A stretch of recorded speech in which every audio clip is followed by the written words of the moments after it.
SSC CGL previous year ക്വസ്റ്റിന്റെ പ്രാക്ടീസിന്റെ രണ്ടാമത്തെ സെഷനാണിത്. ഇതിനു മുമ്പ് നമ്മൾ SSC CGLന്റെ സീരീസിന്റെ സെഷൻ സ്റ്റാർട്ട് ചെയ്തിട്ടുണ്ടായിരുന്നു. അപ്പോൾ ആ ഒരു ഫസ്റ്റ് സെഷൻ കണ്ടിട്ടില്ലാത്തവർക്ക് യൂട്യൂബ് ചാനലിൽ പോയി അവിടെ നിന്ന് ആ സെഷൻ കാണാവുന്നതാണ്. അതുപോലെ തന്നെ നമ്മൾ വരാതിരിക്കുന്ന റെയിൽവേയുടെയും SSCയുടെ GDയുടെ എക്സാംസിന്റെയും പ്രീവിയസ് ഇയർ ക്വസ്റ്റ്യൻസ് വർക്കൗട്ട് ചെയ്യുന്നുണ്ട്. അതും കണ്ടിട്ടില്ലാത്തവർക്ക് ചാനലിൽ നിന്ന് അവിടെ കാണാവുന്നതാണ്. അപ്പോൾ നമ്മൾ നോക്കാൻ പോകുന്നത് വരാതിരിക്കുന്ന SSC CGL MTS CHSന്റെ എക്സാമിന്റെ പ്രിപ്പറേഷൻ ചെയ്യുന്നവർക്ക് വേണ്ടി ആ ഒരു എക്സാംസിൽ ചോദിച്ചിട്ടുള്ള എസ്പെഷ്യലി CGLന്റെ എക്സാമിൽ ചോദിച്ചിട്ടുള്ള പ്രീവിയസ് ഇയർ ക്വസ്റ്റ്യൻസ് ആണ് നമ്മൾ വർക്കൗട്ട് ചെയ്യുന്നത്. അപ്പോൾ നമുക്ക് ഡയറക്റ്റ്ലി ക്വസ്റ്റ്യൻസിലേക്ക് പോകാം. സോ ആദ്യത്തെ ക്വസ്റ്റ്യൻ നമ്മുടെ മുമ്പിലുണ്ട്. നമ്മുടെ ട്രിഗ്നോമെട്രിയിൽ നിന്നുള്ള ഒരു ക്വസ്റ്റ്യൻ ആണ്. അത് ഡയറക്റ്റ്ലി നമ്മുടെ ട്രിഗ്നോമെട്രിക് വാല്യൂസ് ഇട്ടിട്ട് ചെയ്യുന്ന ഒരു ക്വസ്റ്റ്യൻ ആണ്. നമുക്കിവിടെ ചോദിച്ചിരിക്കുന്നത് simplify cos 45 by sec 30 plus cosec 30 ആണ് ചോദിച്ചിരുന്നത്. അപ്പോൾ നമുക്ക് ട്രിഗ്നോമെട്രിക് ടേബിൾ ആൻഡ് അതിന്റെ വാല്യൂസ് നല്ലപോലെ അറിഞ്ഞിരിക്കണം ഇതുപോലത്തെ ക്വസ്റ്റ്യൻസ് ചെയ്യണമെങ്കിൽ.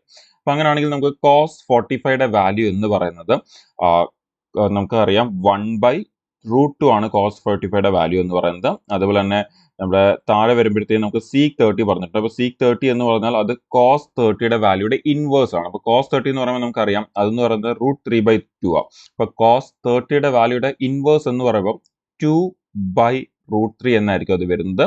പ്ലസ് കൊസീക് 30 എന്ന് പറയുമ്പോൾ നമ്മുടെ സൈൻ 30യുടെ ഇൻവേഴ്സ് ആണ്. സൈൻ 30യുടെ വാല്യൂ എന്ന് പറയുന്നത് 1/2 ആണ്. സോ അതിന്റെ ഇൻവേഴ്സ് എന്ന് പറയുമ്പോൾ നമുക്ക് 2 എന്ന് വരും. സോ ഇതൊന്ന് സിംപ്ലിഫൈ ചെയ്യാനാണ് പറഞ്ഞിരിക്കുന്നത്. അപ്പോൾ നമുക്ക് ഇത് ഒന്ന് സിംപ്ലിഫൈ ചെയ്യാം. സോ ഇത് സിംപ്ലിഫൈ ചെയ്യുമ്പോൾ ആദ്യം തന്നെ നമുക്ക് ഈ √3 ഇങ്ങോട്ടേക്ക് മൾട്ടിപ്ലൈ ചെയ്യാൻ പറ്റും. അങ്ങനെയാണെങ്കിൽ നമുക്ക് മുകളിൽ 1/√2 ബൈ നമുക്കിവിടെ 2 പ്ലസ് 2√3/√3 എന്ന് വരും. ഇനി ഇതിനെ ഫേർദർ നമ്മൾ സിംപ്ലിഫൈ ചെയ്യുമ്പോഴത്തേക്കും നമുക്ക് ഈ √3 അങ്ങ് മുകളിൽ പോകും. സോ നമ്മൾ അതിനെ ഒന്ന് ഇൻവേഴ്സ് കൂടി ചെയ്തെടുക്കുമ്പോൾ 1/√2 ഇൻറ്റു √3/2 പ്ലസ് 2√3 എന്നായിരിക്കും വരുന്നത്. സോ നമ്മൾ ഇതിനെ ഈ √2നെ ഇങ്ങോട്ടേക്ക് മൾട്ടിപ്ലൈ ചെയ്യുമ്പോഴത്തേക്കും നമുക്ക് മുകളിൽ √3 എന്ന് വരും. നമുക്ക് ഓപ്ഷൻസിന് ഡയറക്ട്ലി √3 മുകളിലുള്ള രണ്ട് ഓപ്ഷനാണുള്ളത്, സെക്കൻഡ് ഓപ്ഷനും ലാസ്റ്റ് ഓപ്ഷനും. ഇനി ഡിവൈഡഡ് ബൈ നമുക്ക് താഴത്തത് നിന്ന് മൾട്ടിപ്ലൈ ചെയ്യുകയാണെങ്കിൽ 2 ഇൻറ്റു √2 2√2 എന്ന് വരും. പ്ലസ് 2√3 ഇൻറ്റു √2 എന്ന് പറയുമ്പോഴത്തേക്കും നമുക്കത് √2 ഇൻറ്റു √3 നമുക്ക് √6 എന്നായിരിക്കും വരുന്നത്. സോ നമ്മുടെ ആൻസർ എന്ന് പറയുന്നത് √3/2 പ്ലസ് 2√6 ആണ് നമ്മുടെ ആൻസർ. സോ ഓപ്ഷൻസിലേക്ക് വരുമ്പോഴത്തേനും നമുക്ക് 2√2 മൈനസ് 2√6 നമ്മുടെ ഓപ്ഷൻ സെക്കൻഡ് ഓപ്ഷൻ ആണ് നമ്മുടെ റൈറ്റ് ആൻസർ എന്ന് പറയുന്നത്. സോ ട്രിഗ്നോമെട്രിക് ടേബിൾസ് നല്ലപോലെ പഠിച്ചു നോക്കുക, ബിക്കോസ് അത് റിലേറ്റ് ചെയ്യുന്ന ഒരുപാട് ക്വസ്റ്റ്യൻസ് നമുക്ക് എക്സാംസിൽ ചോദിച്ചിട്ടുണ്ട്. ഇനി അടുത്ത ക്വസ്റ്റിലേക്ക് പോകാം. അടുത്ത നമ്മുടെ നമ്പർ സിസ്റ്റം ചാപ്റ്ററിലെ ക്വസ്റ്റ്യൻ ആണ് ചോദിച്ചിരിക്കുന്നത്. അവിടെ നമ്മുടെ ഡിവൈസസിനെ കുറിച്ചുള്ള ഒരു ക്വസ്റ്റ്യൻ ആണ്. അപ്പോൾ ചോദിച്ചിരിക്കുന്നത് 49⁻15 മൈനസ് 1നെ താഴെ ഓപ്ഷനിൽ തന്നേക്കുന്ന എന്ത് വെച്ച് ഡിവൈഡ് ചെയ്യാൻ പറ്റും എന്നാണ് ചോദിച്ചിരിക്കുന്നത്. സോ അത് വളരെ പെട്ടെന്ന് നോക്കാൻ വേണ്ടി നമ്മൾ നോക്കേണ്ട കാര്യങ്ങൾ എന്ന് പറയുന്നത്, ഒന്ന് നമുക്ക് ഇതിന്റെ പവർ ആണ് നമ്മൾ നോക്കേണ്ടത്. സോ എപ്പോഴെങ്കിലും നമുക്ക് ഈ തന്നേക്കുന്ന പവർ ആ ഒരു n എന്നുള്ളത് പവർ എന്ന് വിചാരിച്ചുള്ളൂ. അങ്ങനെയാണെങ്കിൽ നമുക്ക് ആ പവർ എന്ന് പറയുന്നത് എപ്പോഴെങ്കിലും നമുക്ക് തരുന്ന ഓഡ് ആണെങ്കിൽ, ഇപ്പൊ നമുക്ക് തരുന്ന കണ്ടീഷൻ ഇങ്ങനെ ആയിരിക്കും, a⁻n മൈനസ് b⁻n എന്നുള്ളൊരു കണ്ടീഷൻ ആയിരിക്കും നമുക്ക് തരുന്നത്. അപ്പൊ അതിൽ ആ n എന്ന് പറയുന്നത് ഓഡ് ആണെങ്കിൽ നമ്മുടെ അവിടുത്തെ ഫാക്ടേഴ്സ് അല്ലെങ്കിൽ ഡിവൈസേഴ്സ് എന്ന് പറയുന്നത് നമുക്ക് a മൈനസ് b ആയിരിക്കും അതിന്റെ ഫാക്ടർ എന്ന് പറയുന്നത്. അപ്പൊ അതെങ്ങനെയാണ് നമ്മൾ പെട്ടെന്ന് മനസ്സിലാക്കുന്നതെന്ന് പറഞ്ഞാൽ a³ minus b³ formula use ചെയ്ത് നമുക്ക് പെട്ടെന്ന് മനസ്സിലാക്കാം. a³ മൈനസ് b³ എന്ന് പറയുന്നത് a minus b into a² plus b² minus ab ആണ് ഫോർമുല. സോ കാണാൻ പറ്റും a⁻n മൈനസ് b⁻n, അതിൽ നമ്മുടെ ഈ n എന്ന് പറയുന്നത് എന്താണ്, 3 ആണ്. അതൊരു ഓഡ് നമ്പർ. അങ്ങനെയാണെങ്കിൽ അത് എപ്പോഴും എന്ത് വെച്ച് ഡിവൈഡ് ചെയ്യാൻ പറ്റണം, a മൈനസ് b വെച്ച് ഡിവൈഡ് ചെയ്യാൻ പറ്റണം. സോ ഈ ഒരു ലോജിക് ഉപയോഗിച്ചുകൊണ്ടാണ് നമ്മൾ ആ ക്വസ്റ്റ്യൻസിനെ അപ്രോച്ച് ചെയ്യുന്നത്. സോ ഇവിടെ നിങ്ങൾക്ക് കാണാൻ പറ്റും, നമുക്ക് ഇവിടെ തന്നേക്കുന്ന, ഇവിടെ നമുക്ക് ശരിക്കും ആ ക്വസ്റ്റ്യൻ തന്നിരിക്കുന്ന ഉദ്ദേശിക്കുന്നത് ഇങ്ങനെയാണ്, 49⁻15 മൈനസ് 1⁻15 എന്നാണ് ഉദ്ദേശിക്കുന്നത്. പക്ഷെ നമുക്ക് 1ന്റെ മേളിൽ ഒരിക്കലും ആ പവർ തരത്തില്ല, ബിക്കോസ് 1ന്റെ മേളിൽ എന്ത് പവർ വന്നു കഴിഞ്ഞാലും ആ നമ്പർ തന്നെ വരത്തുള്ളൂ. അതുകൊണ്ട് അങ്ങനെയാണെങ്കിൽ നമുക്ക് ഇവിടുന്ന് കാണാൻ പറ്റും, നമ്മുടെ ഇവിടുന്ന് n എന്ന് പറയുന്നത് 15 ആണ്, n എന്ന് പറയുന്നത് 15 ആണ്, ആൻഡ് അതെന്ന് പറയുന്നത് ഒരു ഓഡ് നമ്പർ ആണ്. അങ്ങനെയാണെങ്കിൽ നമ്മുടെ ഇതിന്റെ ഫാക്ടർ എന്ന് പറയുന്നത്, ഇപ്പൊ തന്നേക്കുന്ന ആ ഒരു ഫംഗ്ഷന്റെ ഫാക്ടർ എന്ന് പറയുന്നത് നമുക്ക് 49 മൈനസ് 1 എന്ന് എടുക്കാം. സോ 49 മൈനസ് 1 48 ആണ്. സോ നമുക്ക് ഓപ്ഷനിലേക്ക് പോയി നോക്കാം. ഓപ്ഷനിൽ നമുക്ക് 48 കൊടുത്തിട്ടില്ല. അങ്ങനെയാണെങ്കിൽ നമ്മൾ നോക്കേണ്ടത് 48ന്റെ ഫാക്ടേഴ്സ് എന്തെങ്കിലും ഉണ്ടോ എന്നാണ് നോക്കേണ്ടത്. അപ്പോൾ 46 48ന്റെ ഫാക്ടർ അല്ല, നമുക്കറിയാം. 14ഉം 48ന്റെ ഫാക്ടർ അല്ല. 50 48നേക്കാളും വലിയൊരു നമ്പർ ആണ്. സോ അങ്ങനെയാണെങ്കിൽ 8 എന്ന് പറയുന്നത് മാത്രമാണ് നമുക്ക് ഓപ്ഷനിൽ തന്നിരിക്കുന്ന ഫാക്ടർ എന്ന് പറയുന്നത്. നമുക്കറിയാം 6 ഇൻറ്റു 8 ആണ് 48 എന്ന് പറയുന്നത്. സോ 8 ആണ് ഈ ഒരു ക്വസ്റ്റിന്റെ ആൻസർ. അപ്പോൾ ഇതാണ് ഈ ക്വസ്റ്റിന്റെ ആൻസർ വളരെ പെട്ടെന്ന് മാർക്ക് ചെയ്യാനുള്ള ലോജിക് എന്ന് പറയുന്നത്. നമുക്ക് പെൻ ആൻഡ് പേപ്പർ ഇല്ലാതെ തന്നെ ക്വസ്റ്റ്യൻസിനെ ആൻസർ ചെയ്യാൻ പറ്റും ഈ ഒരു കൺസെപ്റ്റ് ഉപയോഗിച്ചുകൊണ്ട്. ഇനി അടുത്തത് നമുക്ക് തന്നിരിക്കുന്ന ടൈം ആൻഡ് ഡിസ്റ്റൻസിലെ റേസിന്റെ ക്വസ്റ്റ്യൻ ആണ് നമുക്ക് തന്നിരിക്കുന്നത്. അപ്പൊ നമുക്കത് നോക്കാം. വളരെ അഗെയിൻ ഫ്രീക്വന്റ്ലി എക്സാമിൽ ചോദിക്കുന്ന ഒരു ടൈപ്പാണിത്. In a 1500 meter race, Anil beats Bakul by 150 meter, and in the same race, Bakul meets Charles by 75 meter. By what distance does Anil beats Charlie എന്നാണ് ചാൾസ് എന്നാണ് ചോദിക്കുന്നത്. അപ്പൊ അത് വളരെ പെട്ടെന്ന് എടുക്കാൻ വേണ്ടി ഇപ്പൊ നമുക്ക് അവിടെ പറയുന്ന ഉദ്ദേശിക്കുന്നത് ഇങ്ങനെയാണ്. അനിൽ അവിടെ 1500 മീറ്റർ കവർ ചെയ്യുമ്പോൾ തൊട്ടു പുറയിലുള്ള അനിൽ അവിടെ 1500 കിലോമീറ്റർ കവർ ചെയ്യുമ്പം തൊട്ടു പുറയിലുള്ള ബക്കുൽ ആ സമയം കൊണ്ട് കവർ ചെയ്യാൻ പറ്റുന്ന ആ ഒരു ഡിസ്റ്റൻസ് എന്ന് പറയുന്നത് 150 മീറ്റർ പുറയിലാണെന്നാണ് പറഞ്ഞിരിക്കുന്നത്. എന്ന് പറയുമ്പോൾ നമുക്ക് ഈ 1500 നിന്ന് ആ ഒരു 150 മൈനസ് ചെയ്യുമ്പം 1350 മീറ്റർ എന്ന് പറയുമ്പോൾ ഇവർ തമ്മിലുള്ള ആ ഒരു വ്യത്യാസം എന്ന് പറഞ്ഞാൽ അനിൽ ഫിനിഷിംഗ് ലൈനിൽ എത്തുമ്പോൾ ബക്കുൽ എന്ന് പറയുന്നത് ആ ഒരു ഫിനിഷിംഗ് ലൈനിന്റെ 150 മീറ്റർ ബാക്കിലായിരിക്കും. എന്ന് പറഞ്ഞാൽ ആ സമയം കൊണ്ട് കവർ ചെയ്ത ഡിസ്റ്റൻസ് എത്ര ആയിരിക്കും? 1350 മീറ്റേഴ്സ് ആയിരിക്കും ബക്കുൽ കവർ ചെയ്തേക്കുന്നത്. ഇനി അവിടെ അടുത്ത പറയുന്ന കണ്ടീഷൻ എന്താന്ന് പറഞ്ഞു കഴിഞ്ഞാൽ നമ്മുടെ ബക്കുൽ ഈ പറയുന്ന ഫിനിഷിംഗ് ലൈനിൽ എത്തുമ്പോൾ 1500 മീറ്റർ കവർ ചെയ്യുമ്പോഴത്തേന് നമുക്ക് തൊട്ട് പുറയിലുള്ള ചാൾസ് എന്ന് പറയുന്നത് 75 മീറ്റർ ബാക്കിലാണെന്നാണ് പറഞ്ഞിരിക്കുന്നത്. എന്ന് പറയുമ്പം 1425 മീറ്ററിലായിരിക്കും ആ സമയത്ത്. ഇപ്പം ബക്കുൽ ഫിനിഷിംഗ് ലൈനിൽ എത്തുമ്പോൾ ചാൾസ് 1425 മീറ്റേഴ്സിലായിരിക്കും നിൽക്കുന്നത്. എന്ന് പറഞ്ഞാൽ 75 മീറ്റർ ബാക്കിലായിരിക്കും നിൽക്കുന്നത്. അങ്ങനെയാണ് ഈ ക്വസ്റ്റിൽ നമ്മളോട് ചോദിച്ചേക്കുന്നത് അനിൽ ചാൾസ് തമ്മിലുള്ളതാണ് നമുക്ക് ചോദിച്ചിരിക്കുന്നത്. ക്വസ്റ്റിനെ ചോദിക്കുന്നത് ഈ അനിൽ ചാൾസിനെ എത്ര ഡിസ്റ്റൻസിന്റെ ഗ്യാപ്പിലാണ് ബീറ്റ് ചെയ്യുന്നതെന്നാണ് ചോദിക്കുന്നത്. അപ്പോൾ ഒരിക്കലും ആൻസർ 150 + 75 അല്ല എന്നുള്ളതാണ് ഏറ്റവും ഇമ്പോർട്ടന്റ്. ഒരിക്കലും നിങ്ങൾക്ക് ആ 75 വരത്തില്ല, അതിനേക്കാൾ ഒരു ചെറിയ വാല്യൂ ആയിരിക്കും വരുന്നത്. ബിക്കോസ് ബക്കുൽ ഈ പറയുന്ന ആ ഒരു ഡിസ്റ്റൻസിലേക്ക് വരുമ്പോഴത്തേന് ലൈക്ക് ബക്കുൽ 1500 ഇതിൽ വരുമ്പോഴാണ് ഈ പറയുന്ന 75 മീറ്ററിന്റെ ഒരു ഇത് വരുന്നത്. അപ്പോൾ പക്ഷെ അതിനെ കൺസിഡർ ചെയ്യേണ്ടി ഈ 1500 വെച്ചല്ല. ബിക്കോസ് 1500 എന്ന് പറഞ്ഞാൽ അനിൽ 1500 മീറ്റർ കവർ ചെയ്യുമ്പോൾ ചാൾസ് എവിടാണ് എന്നുള്ളതാണ് നമ്മൾ കമ്പയർ ചെയ്യേണ്ടത്. അപ്പൊ അങ്ങനെയാണെങ്കിൽ അത് വളരെ പെട്ടെന്ന് എടുക്കാനുള്ള ഒരു രീതി എങ്ങനെയാന്ന് പറഞ്ഞാൽ സിമ്പിൾ ആയിട്ട് നമുക്ക് ഈ പറയുന്ന ബക്കുൽ ചാൾസിനെ ബീറ്റ് ചെയ്യുന്നതെന്ന് പറഞ്ഞു കഴിഞ്ഞാൽ ആ ഒരു 1500 വെച്ചാണ് പറഞ്ഞേക്കുന്നത്. അങ്ങനെയാണെങ്കിൽ നമുക്ക് അതിനെ ആദ്യം എന്ത് ചെയ്യണം? 1350 ബിക്കോസ് നമ്മുടെ അനിലുമായിട്ട് റിലേറ്റ് ചെയ്യുന്ന ബക്കുളുടെ ഡിസ്റ്റൻസ് എന്ന് പറയുന്നത് എന്താണ്? 1350. അങ്ങനെയാണെങ്കിൽ 75 മീറ്ററിന്റെ ഗ്യാപ്പിലാണ് ബക്കുൽ ചാൾസിനെ ബീറ്റ് ചെയ്യുന്നത്. അപ്പോൾ അത് താഴെ 1500 മീറ്റർ വരുന്ന സമയത്ത് അങ്ങനെയാണെങ്കിൽ 1350 മീറ്ററിന്റെ ഇതിലേക്ക് വരുമ്പം എത്ര ഡിസ്റ്റൻസിലാണ് ബീറ്റ് ചെയ്യുന്നത് എന്നുള്ളതാണ് നമ്മൾ നോക്കേണ്ടത്. ബിക്കോസ് ഓടും തോറും ആ ഒരു ഗ്യാപ്പ് എന്ത് ചെയ്തുകൊണ്ടിരിക്കും? കൂടിക്കൊണ്ടേയിരിക്കും. അപ്പൊ 1500 ഇതിലാണ് 75 വരുന്നത്. അങ്ങനെയാണെങ്കിൽ 1350 അത് എത്ര വരും നമ്മൾ ആദ്യം ഒന്ന് കണ്ടുപിടിക്കണം. അപ്പൊ അത് നമ്മളൊന്ന് പെട്ടെന്ന് സോൾവ് ചെയ്തെടുക്കുകയാണെങ്കിൽ നമുക്ക് ഇവിടുന്ന് ഇത് ക്യാൻസൽ ചെയ്യുമ്പോൾ ഇവിടെ 2 എന്ന് വരും. സോ ഇവിടുന്ന് ഇത് ക്യാൻസൽ ചെയ്യുമ്പോൾ നമുക്ക് 135/2 എന്ന് വരും. 135/2 എന്ന് പറയുമ്പോൾ നമുക്ക് അത് 67.5 മീറ്റർ എന്ന് വരും. അപ്പോൾ 1350 മീറ്റർ എത്തുമ്പോൾ ലൈക്ക് നമ്മുടെ അനിൽ ഈ പറയുന്ന ഫിനിഷിംഗ് ലൈനിൽ എത്തുമ്പോൾ ബക്കുൽ 1350 മീറ്ററിലായിരിക്കും നിൽക്കുന്നത്. പക്ഷെ അതേ സമയത്ത് നമ്മുടെ ഈ പറയുന്ന ചാൾസ് എന്ന് പറയുന്നത് ഈ 1350 മീറ്ററിന്റെ ബാക്കിലോട്ട് 67.5 മീറ്റർ ബാക്കിലായിരിക്കും നിൽക്കുന്നത്. 75 മീറ്റർ എപ്പോഴാണ് വരുന്നത്? 1500 മീറ്റർ ബക്കുൽ കവർ ചെയ്യുമ്പോഴാണ് ആ 75 മീറ്റർ വരുന്നത്.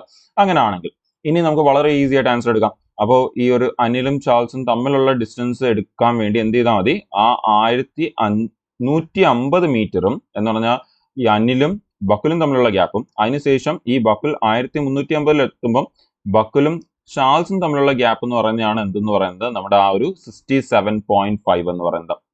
അപ്പൊ ആ 67.5 കൂടി നമ്മൾ പ്ലസ് ചെയ്താൽ മതി. വളരെ ഈസി ആയിട്ട് നമുക്ക് ആൻസർ കിട്ടും. 217.5 മീറ്റർ ആൻസർ കിട്ടും.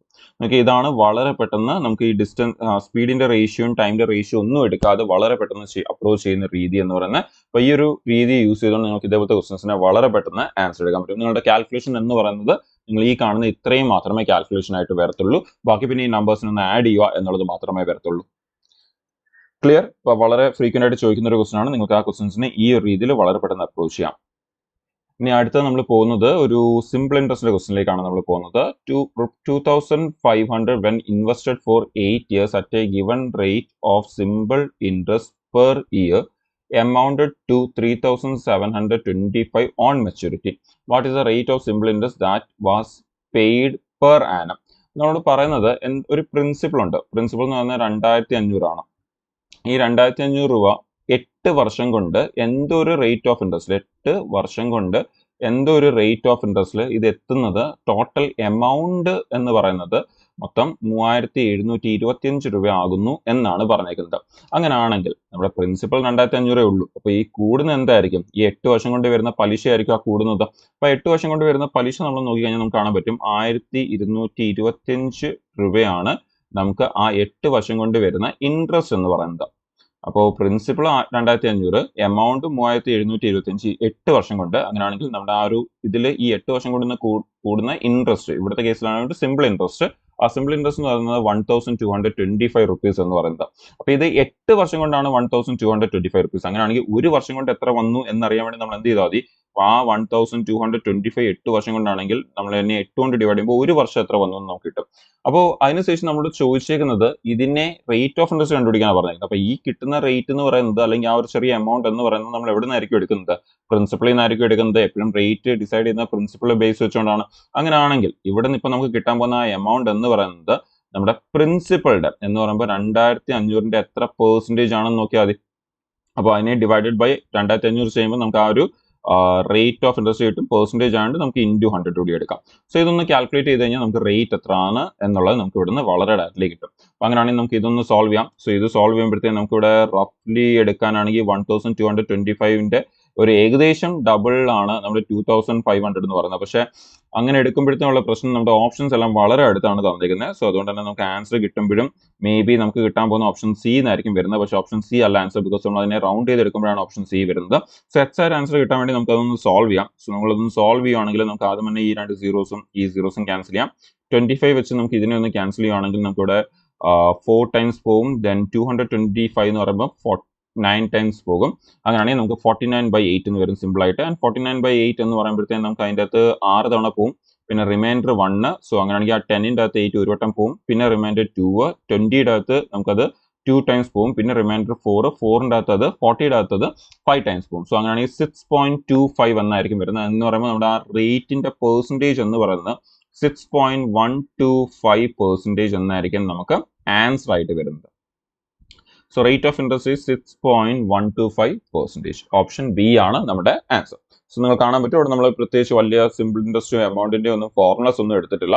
വളരെ സാധാരണ നമ്മുടെ റിയൽ ലൈഫിൽ നമ്മൾ ചെയ്യുന്ന പോലെ നമ്മൾ ബാങ്കിന്റെ കാര്യങ്ങൾ കാൽക്കുലേറ്റ് ചെയ്യുന്ന പോലെ സിമ്പിൾ ആയിട്ട് നമ്മൾ ആ ഒരു വെറും ലോജിക്കൽ മെത്തേഡ് യൂസ് ചെയ്തുകൊണ്ടാണ് നമ്മൾ അതിനെ സോൾവ് ചെയ്തിരിക്കുന്നത്. ആൻഡ് ഈ സെഷനിലെ ലാസ്റ്റ് ക്വസ്റ്റിലേക്ക് പോകാം. ആൻഡ് തന്നിരിക്കുന്നത് ഒരു ആവറേജിന്റെ ഇന്നിങ്സുമായിട്ട് റിലേറ്റ് ചെയ്യുന്നത്. നിങ്ങൾക്കറിയാം ഇന്നിങ്സുമായിട്ട് റിലേറ്റ് ചെയ്യുന്ന ക്വസ്റ്റൻസ് ആണ് ആവറേജിൽ നിന്ന് ചോദിക്കുന്ന ഏറ്റവും നല്ല ക്വസ്റ്റൻസ് എന്ന് പറഞ്ഞാൽ. അപ്പൊ ആ ക്വസ്റ്റൻ ആണ് നമുക്ക് ഇവിടെ തന്നിരിക്കുന്നത്.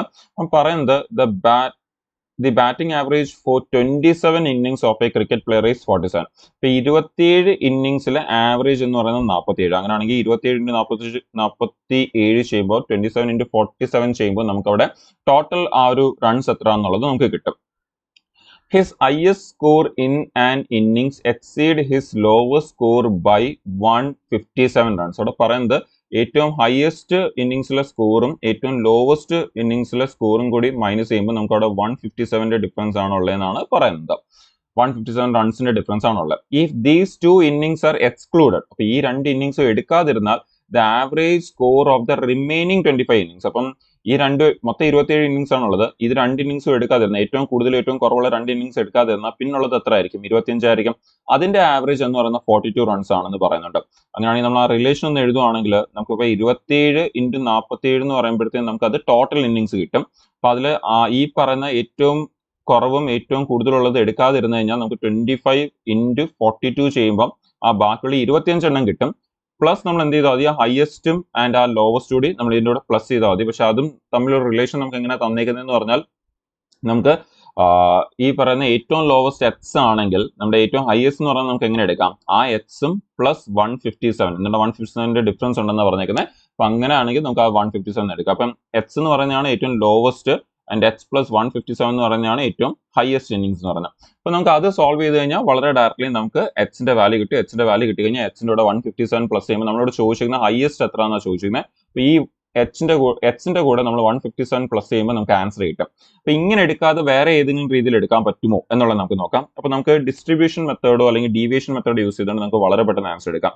എങ്ങനെയെന്ന് പറഞ്ഞാൽ ഇവിടുത്തെ ആ ഒരു ഹയസ്റ്റും ആൻഡ് ആ ലോവസ്റ്റും മാത്രം നമുക്ക് ഇവിടുന്ന് ഡീവിയേറ്റ് ചെയ്ത് ആവറേജിൽ വന്നിരിക്കുന്ന ഡീവിയേഷൻ വെച്ച് നമുക്ക് എടുക്കാം. എങ്ങനെ നമ്മുടെ ഈ പറയുന്ന 27 ഇന്നിങ്സിന്റെ അകത്ത് നമ്മുടെ ആ ലോവസ്റ്റും ഉണ്ട് ഹയസ്റ്റും ഉണ്ട്. അങ്ങനെയാണെങ്കിൽ ആ ലോവസ്റ്റും ഹയസ്റ്റിന്റെ ആവറേജ് ഇങ്ങ് മാറ്റുവാണെങ്കിൽ ആ 27 ആ 2 ഇങ്ങ് മാറ്റുക നമുക്ക് ഹയസ്റ്റും ലോവസ്റ്റും രണ്ടെണ്ണം. അപ്പോൾ അവരുടെ ആവറേജ് ആയ 47 ഇങ്ങ് മാറ്റാം. അതിനുശേഷം പിന്നെ നമുക്ക് നോക്കിക്കഴിഞ്ഞാൽ കാണാൻ പറ്റും ആദ്യത്തെ ആവറേജ് എന്ന് പറയുന്നത് നമ്മുടെ 25 ആവറേജ് എന്ന് പറഞ്ഞാൽ 42 ആണ്. ആൻഡ് 27 ആകുമ്പോഴത്തെ അത് 47 ആണ് എന്ന് പറഞ്ഞാൽ അവിടെ ഒരു 5ന്റെ ഇൻക്രീസ് വരുന്നുണ്ട്. ആ ഇൻക്രീസ് വരുന്നത് എന്ത് കാരണമാണ്? ഇവിടുത്തെ ഈ ഹയസ്റ്റും ലോവസ്റ്റും കൂടി ഇൻക്ലൂഡ് ആവുന്ന കാരണമാണ് ആ ഒരു വേരിയേഷൻ വരുന്നത്. അങ്ങനെയാണെങ്കിൽ ആ വേരിയേഷൻ എത്രയാണ്? 5ന്റെ വേരിയേഷൻ ആണ് അവിടെ വരുന്നത്. ആൻഡ് അത് എത്ര പേർക്ക് വരുന്നുണ്ട്? നമ്മൾ ഓൾറെഡി 2 പേരുടെ ഇഞ്ഞ് മാറ്റി. പിന്നുള്ളത് എത്ര പേരുടെയാണ്? 25 പേർക്കാണ്. സോ ആ 25 കൂടി നമ്മൾ ഇഞ്ഞ് മാറ്റി. അപ്പൊ നോക്കിയേ, ഇതാണ് നമ്മുടെ ഹയസ്റ്റ് ആൻഡ് ലോവസ്റ്റ് എന്ന് പറയുന്നത്. അപ്പൊ നമ്മൾ എന്ത് ചെയ്തു? ആ ഹയസ്റ്റും ലോവസ്റ്റിന്റെ ആവറേജ് ഇഞ്ഞ് മാറ്റി. ആൻഡ് ഈ വന്ന ആ ഒരു ആവറേജിൽ വന്ന ഡീവിയേഷൻ 25 പേർക്കാണ് ബാക്കിയുള്ളത്. അപ്പൊ ആ 25 പേരുടെ ഡീവിയേഷനും നമ്മൾ ഇഞ്ഞ് മാറ്റി. അപ്പൊ ഇത് രണ്ടും കൂടി നമ്മളൊന്ന് ടോട്ടൽ കാൽക്കുലേറ്റ് ചെയ്ത് എടുക്കുകയാണെങ്കിൽ നമുക്ക് 2 into 47 എന്ന് പറയുമ്പോൾ നമുക്കത് 94 എന്ന് വരും. ആൻഡ് 5 into 25 125 എന്ന് വരും. സോ ടോട്ടൽ ഇവിടെ നിന്ന് നമുക്ക് ഈ ഒരു വാല്യൂ എന്ന് പറയുന്നത് 219 എന്ന് വരും. ഇനി ഇതെന്ന് പറയുന്ന ഹയസ്റ്റും ലോവസ്റ്റ് കൂടി ചേർന്നിട്ടോ. നമ്മൾ ഇവിടെ ഒരു ഹയസ്റ്റും ലോവസ്റ്റും ചെറിയ റിലേഷൻ എഴുതിയാൽ നമുക്ക് അതേ റിലേഷൻ തന്നെ യൂസ് ചെയ്യാം. ഏറ്റവും ലോവസ്റ്റ് എക്സും ഏറ്റവും ഹയസ്റ്റ് എന്നുള്ളത് എക്സ് പ്ലസ് 157. സോ അതെന്ന് പറഞ്ഞാണ് ഈ 219 എന്ന് പറയുന്നത്. അങ്ങനെയാണെങ്കിൽ നമ്മുടെ 2x എന്ന് പറയുന്നത് 219 നമ്മൾ ആ 157 മൈനസ് ചെയ്യുകയാണെങ്കിൽ നമുക്ക് അവിടെ 62 എന്ന് വരും. അങ്ങനെയാണെങ്കിൽ നമ്മുടെ എക്സിന്റെ വാല്യൂ എന്ന് പറയുന്നത് 31 എന്ന് വരും. അപ്പൊ ഏറ്റവും ലോവസ്റ്റ് വാല്യൂ ഇന്നിങ്സിന്റെ എന്ന് പറയുന്നത് 31. പക്ഷെ ചോദിച്ചേക്കുന്ന ഹയസ്റ്റാ. അപ്പൊ ഹയസ്റ്റ് കണ്ടുപിടിക്കാൻ വേണ്ടി നമ്മൾ എന്ത് ചെയ്താൽ മതി? ആ 31ന്റെ കൂടെ ആ വേരിയേഷൻ ലോവസ്റ്റ് ഹയസ്റ്റും തമ്മിലുള്ള വേരിയേഷൻ ആയ 157 കൂടി പ്ലസ് ചെയ്ത് കൊടുത്താൽ മതി. സോ നമുക്ക് ഏറ്റവും ഹയസ്റ്റ് എത്രയാണെന്ന് കിട്ടും. സോ അത് പ്ലസ് ചെയ്യുമ്പോൾ നമുക്ക് അവിടെ 50 60 70 80 180 ആൻഡ് 7 + 1 8 188 എന്ന് നമുക്ക് ആൻസർ കിട്ടും. സോ ഓപ്ഷൻസിലേക്ക് വരുമ്പം 188 ഓപ്ഷൻ ബി ആണ് നമ്മുടെ റൈറ്റ് ആൻസർ. അപ്പൊ നിങ്ങൾ കണ്ടു കാണും, നമ്മൾ അതിനെ നോർമൽ മെത്തേഡ് വെച്ച് എഴുതിയിട്ടുണ്ട്. അത് സോൾവ് ചെയ്താലും ആൻസർ വരും. അത് അതർവൈസ് നമുക്ക് കുറച്ചുകൂടി ഒന്ന് ആലോചിച്ചുകൊണ്ട് വളരെ സ്റ്റെപ്സ് കുറച്ച് ഡീവിയേഷൻ വഴി നമുക്ക് അതിനെ എടുക്കാൻ പറ്റും. സോ നമ്മൾ ഈ ഒരു സെഷനിൽ അത്യാവശ്യം വളരെ നല്ല ക്വസ്റ്റ്യൻസ് ആണ് ആക്ച്വലി ഡിസ്കസ് ചെയ്തത്. എന്ന് പറയുമ്പോൾ നമ്മൾ ആവറേജിന്റെ ഏറ്റവും ബെസ്റ്റ് ക്വസ്റ്റൻ ആയ ഇന്നിങ്സിന്റെ ക്വസ്റ്റൻ ഡിസ്കസ് ചെയ്തു. അതുപോലെ ടൈം ആൻഡ് ഡിസ്റ്റൻസിൽ നമ്മുടെ യൂഷ്വൽ ക്വസ്റ്റൻ വിട്ടിട്ടുള്ള റേസിന്റെ ക്വസ്റ്റൻ ആണ് നമ്മൾ ഡിസ്കസ് ചെയ്തത്. അതുപോലെ നമ്പർ സിസ്റ്റത്തിൽ ഒരു വളരെ നല്ല ക്വസ്റ്റൻ ആണ് നമ്മൾ ഡിസ്കസ് ചെയ്തത്. സോ ഓവറോൾ നമ്മൾ നല്ല ക്വസ്റ്റൻസ് ആണ് ഈ ഒരു സെഷനിൽ ഡിസ്കസ് ചെയ്തത്. എക്സാമിൽ ചോദിച്ചിരുന്ന ആ ഒരു ഷിഫ്റ്റിലുള്ള ഉണ്ടായിരുന്ന ഏറ്റവും നല്ല ക്വസ്റ്റൻസ്. ഇനി വരാനിരിക്കുന്ന ദിവസങ്ങളിൽ നമ്മൾ ഇതിന്റെ ബാക്കി ക്വസ്റ്റൻസ് ഡിസ്കസ് ചെയ്യുന്നതായിരിക്കും. സോ ചാനൽ ഫോളോ ചെയ്തുകൊണ്ടിരിക്കുക, സബ്സ്ക്രൈബ് ചെയ്ത് വെക്കുക. നിങ്ങൾക്ക് ഇതിന്റെ പ്രാക്ടീസ് ഇതേപോലെ തന്നെ കണ്ടിന്യൂ ചെയ്ത് പോകാൻ വേണ്ടി. അപ്പൊ നമ്മുടെ വരാനിരിക്കുന്ന CGL-ന്റെ എക്സാം ആകുമ്പോഴത്തേക്കും നമ്മൾ CGL-ഉം CHSL-ന്റെ ഒക്കെ പ്രീവിയസ് ഇയർ ലാസ്റ്റ് 2 years ചോദിച്ചിട്ടുള്ള എല്ലാ ക്വസ്റ്റൻസും നമ്മൾ ഇവിടെ തന്നെ കംപ്ലീറ്റ് ചെയ്യുന്നതായിരിക്കും. അപ്പൊ നിങ്ങൾക്ക് ചെറിയ ഒരു സമയം 10 മിനിറ്റ് 15 മിനിറ്റിന്റെ അകത്ത് വെച്ച് നിങ്ങൾക്ക് ആ ഒരു പ്രാക്ടീസ് ചെയ്തും പോകാം. പ്ലസ് നിങ്ങൾക്ക് ഒരുപാട് കാര്യങ്ങൾ പഠിക്കാൻ പറ്റും. യൂഷ്വൽ കൺവെൻഷണൽ രീതികൾ വിട്ടിട്ട് എങ്ങനെ നമുക്ക് ക്വസ്റ്റൻസിനെ exam point of view approach ചെയ്യാം എന്നുള്ളത് നിങ്ങൾക്ക് പഠിക്കാൻ അത് ഹെൽപ്പ് ചെയ്യും. സോ വരുന്ന സെഷൻസിൽ നമുക്ക് കൂടുതൽ ക്വസ്റ്റൻസുമായിട്ട് വീണ്ടും മീറ്റ് ചെയ്യാം. Thank you.